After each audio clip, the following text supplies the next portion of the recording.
It's been rumored for a couple weeks, but it finally becomes official today. Jake Arrieta is heading to Philadelphia, and the deal is around the ballpark that I thought it would be. 3 years, $75 million. That is according to Bob Nightingale. So I wanted to bring Arrieta in for the right years. I knew the price tag was going to be high. I knew that they would have to overpay to go get him. It's kind of like the J.J. Redick scenario. If you remember, he got 1 year, $23 million. Definitely got overpaid. But the Sixers had a lot of cap to spend, so they brought in Redick. Well, in baseball, there is no cap. So Arrieta gets a big-time deal for only 3 years, too. Not a long-term deal. Not for 5 years. So you're not going to have Arrieta until he's in the twilight of his career. He's 32, so you get him until he's 34. And he's still got a couple good years left in him. Now, he comes off a season where, well, his ERA at the end of the year was like 3.48, I remember.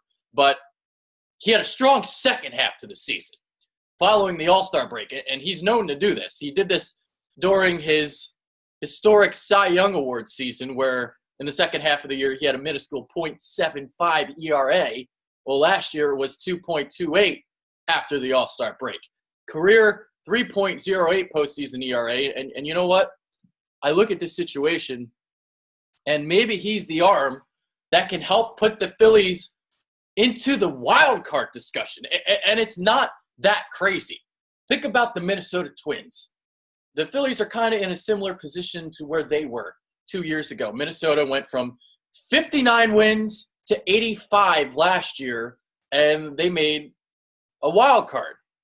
And obviously they lost to the Yankees, but they did make the postseason.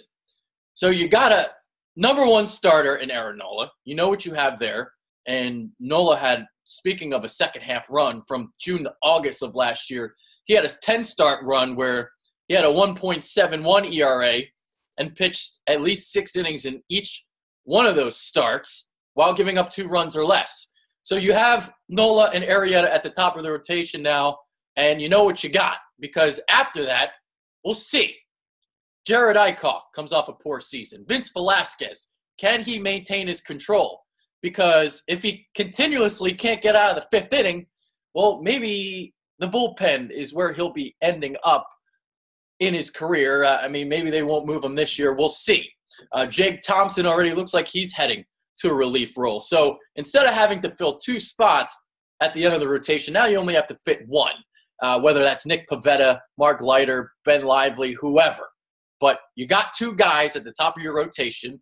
You got 1 guy that has postseason experience. So, while Aaron Nola is going to be the number 1 starter, and he's going to be the opening day starter, the youngest opening day starter since 1964, he's 24, Arrieta I can see be the guy that starts a potential playoff game if the Phillies make a leap. But, man, Phillies in some headlines, and it's awesome because, we've been trying to do some Phillies videos for like a month or two. Well, we've always been doing Phillies videos, but Kyle's down there in Clearwater doing spring training videos, and you guys aren't watching them. Well, you should start watching because this team is going to be a lot of fun.